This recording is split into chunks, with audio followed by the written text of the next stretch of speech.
Hey guys, with wedding season coming up soon, I want to talk about my three main poses I do at every wedding. They're super easy to set up. They're also good to fill the gaps in between poses when you kind of have that creative stuff. So let's dive in. All right, so this first pose we're going to talk about is going to be focusing on the hands, the details, the rings, things like that. So I always like to have the groom kind of put the bride in a bear hug and kind of close his hands together, have the bride's put her hands up on his, and it becomes like this nice detail photo that also works really good in albums. Obviously you can see the focus point is the rings. For this one, like when the grooms have watches or bracelets in this case, you can really kind of show these off as well. This bride in particular had her nails done for a Halloween shoot, so you get to show that kind of stuff off, and they love the photo, but it also gives you time to fill the gaps in between the poses.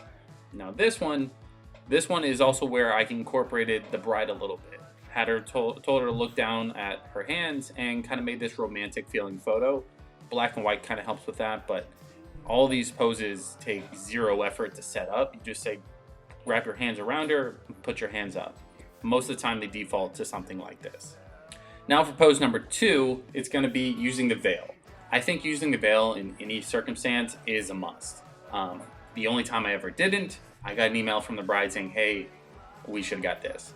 Now this is super easy. For this one, you can just say, hey, go forehead to forehead. You pull the veil over. Typically you shoot this with like a 35 or a 50 mil. You can use it both ways depending on how the bride's features look. For this one, I had her look directly at me. I had the groom look at her.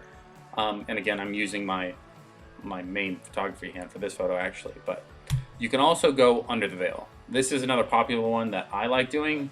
Again, if you get stuck with poses, stuff like this where you can incorporate an item of theirs, they're gonna stop focusing on so much of, hey, he's taking too long to pose this up, because something like this may take a second to get the veil over their heads and things like that.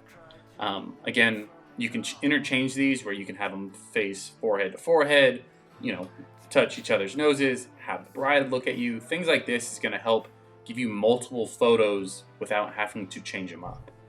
Again, here's another under the veil photo. Again, you can have them kiss, things like that to kind of help change up the poses while you're just right there. Again, it takes no time to set these things up.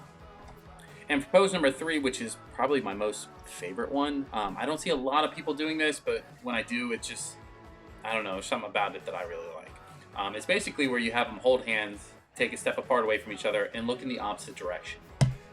Guys can have their hands in their pockets, brides hands down by their side. If they don't have their flowers, typically you want them to have their flowers. This bride, she left it quite a far ways up the hill, so we just went hands straight down for this one. This one's from an engagement shoot. You can also get 2 photos in one. You can have them look away and then have them look at each other, give each other a smile.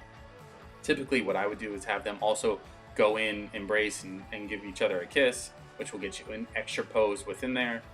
Again, you can have them just look away.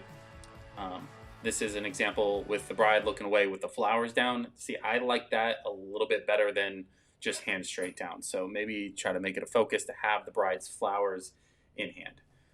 This one's a little extra one. We went out on a boat for this photo, and I wanted to incorporate that look away look while they're on the boat. And this is probably one of my favorite photos I've ever taken. There's just something about it where they're just both looking off into the water, and kind of helps build a little bit of a mystery to the photo in my opinion. So there you have it, my top 3 poses I do at every wedding. If you like videos like these, go ahead and like, comment, subscribe, do all that kind of jazz. Comment down below if you use the same pose or maybe use a different one that you use at every single wedding. Love to hear it. Other than that, see you guys on the other side.